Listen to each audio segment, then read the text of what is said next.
Est-ce que vous savez si dans cette deuxième rotation d'évacuation, parmi ces 184 Afghans évacués aujourd'hui, se trouvent des PCRL, ce qu'on appelle des auxiliaires, hein? À notre connaissance, non.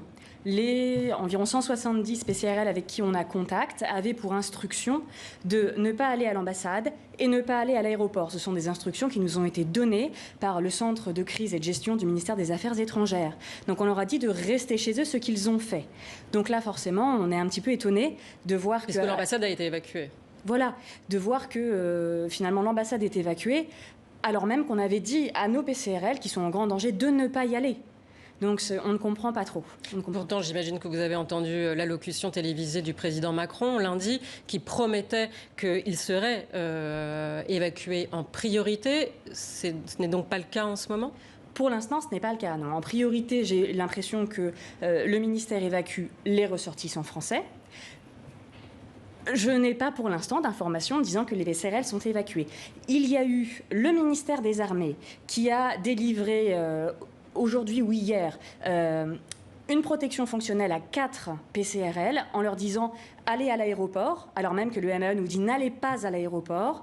L'un de ces PCRL s'est présenté à l'aéroport avec sa famille, y compris des très jeunes enfants, et il n'a même pas pu accéder à l'aéroport tellement il y a une foule qui empêche l'accès. Mais les raisons pour lesquelles on leur disait de ne pas se rendre à l'ambassade sont lesquelles ? Alors, elles ne sont pas explicitement dites par le ministère des Affaires étrangères.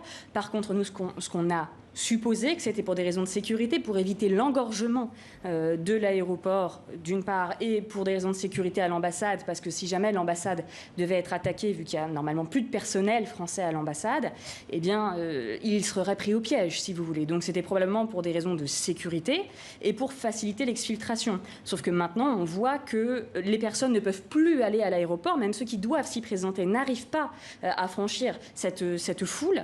Et de ce fait, la seule solution qui va rester, ça va être de faire des navettes, comme il a été fait a priori pour vider l'ambassade. Donc des navettes qui sortent de l'aéroport avec des personnels militaires qui vont chercher les personnes et qui passent la foule et le filtrage taliban avec donc des navettes et du personnel de l'armée de la coalition. Ça va être la seule solution pour faire sortir les gens.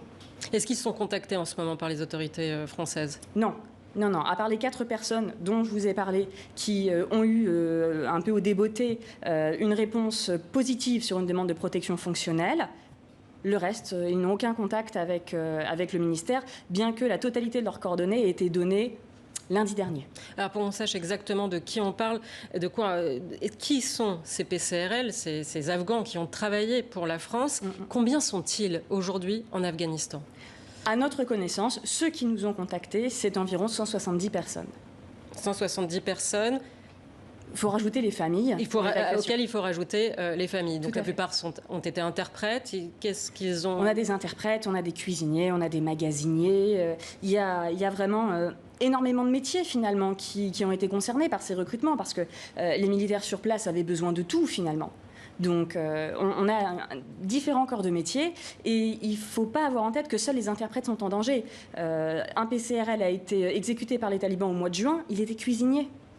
Alors justement, les talibans se veulent très rassurants concernant ce personnel civil qui a travaillé pour les étrangers. Je vous propose d'écouter une déclaration du porte-parole des talibans.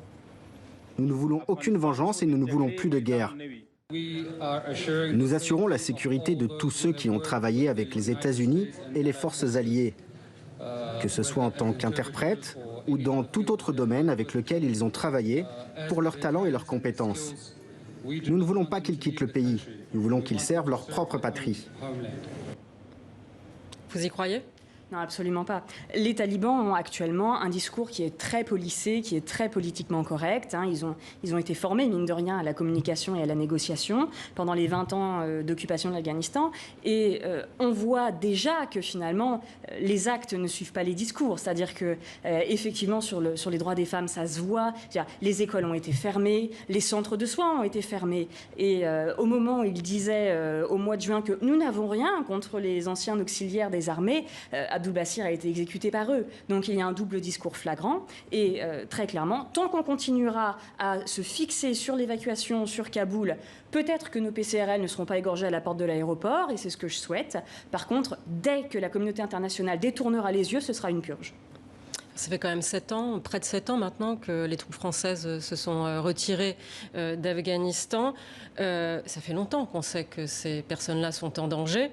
Qu'a fait la France pour eux durant toutes ces années? Parce qu'on a l'impression qu'on s'en occupe maintenant. Ah oui, c'est un petit peu ça. On a l'impression qu'on découvre finalement qu'il y a des talibans qui n'aiment pas les PCRL, effectivement. Mais depuis 2013 et plus fortement en 2015, il y a eu beaucoup de demandes de visa, beaucoup de demandes de protection fonctionnelle. Le contentieux derrière, hein, on avait moult procès au tribunal administratif de Nantes, devant le Conseil d'État, etc. On en a toujours d'ailleurs.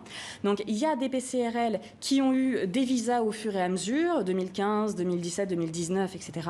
Mais ça reste minoritaire finalement, et il y en a beaucoup qui ont été oubliés, entre guillemets. Et vous êtes en contact avec eux? Ah oui, bien sûr. Là, depuis que les talibans sont arrivés à Kaboul. Oui. Qu'est-ce qu'ils vous disent? Dans quel état d'esprit sont-ils? Ils sont absolument affolés. Nous n'avons pas de directive claire de la part du ministère des Affaires étrangères sur ce que l'on doit faire, qu'est-ce qu'ils doivent faire. On donne toutes les informations que l'on peut, mais eux, ce qu'ils voient, c'est que même quand on leur dit d'aller à l'ambassade,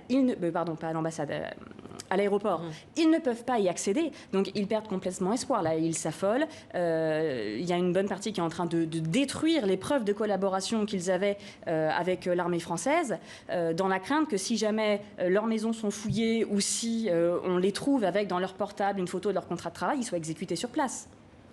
Alors, il y a la question donc, de ces auxiliaires, de ces PCRL, mais il y a aussi celle des réfugiés.